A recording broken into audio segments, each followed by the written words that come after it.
প্রায় অর্ধ কোটি টাকা খরচ করে স্বপ্নের ফ্ল্যাট বানিয়েছিলাম, কিন্তু সেই ফ্ল্যাটে আর আমার ওঠা হলো না। প্রতিটি ইট, প্রতিটি রং, প্রতিটি কোণায় ছিল অনেক দিনের পরিশ্রম আর ভালোবাসা।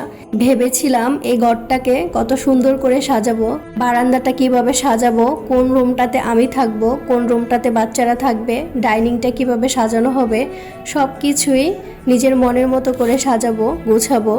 আমাদের পরিকল্পনার বাইরেও অনেক কিছু থাকে। জীবন সবসময় আমাদের পরিকল্পনা মেনে চলে না। টাকা দিয়ে হয়তো ফ্ল্যাট কেনা যায়, কিন্তু সময়, স্মৃতি আর ভাগ্যকে নিজের মতো করে গড়া যায় না।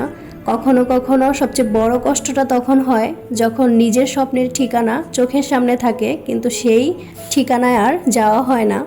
জীবন সত্যিই অনেক অদ্ভুত। অনেক কিছু অর্জন করার পরেও কিছু অপূর্ণতা থেকেই যায়। ইনশাল্লাহ আল্লাহ যেদিন চায় সেদিন অবশ্যই আমি আমার ফ্ল্যাটে যেয়ে থাকবো আর নিজের মতো করে সাজিয়েও নিব।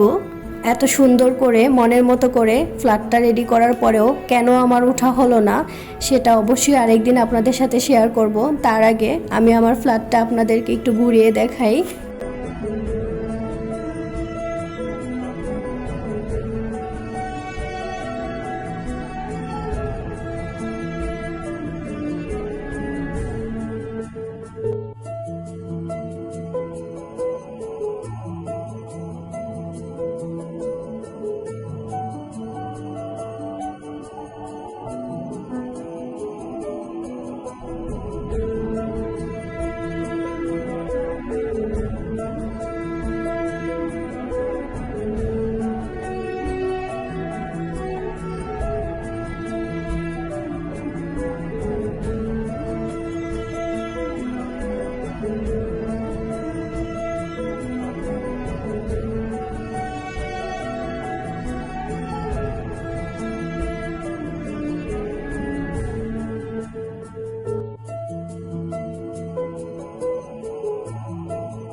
খুলবো না করে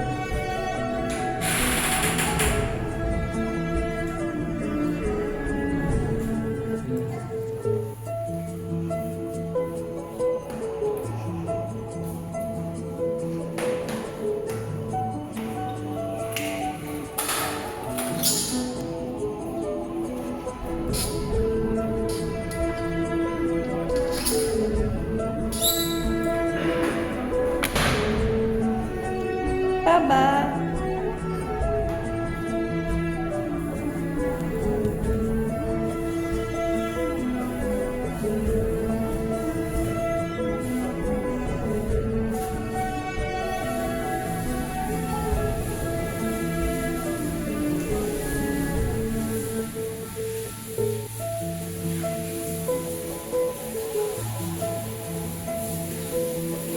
Jaifa, Jaifa,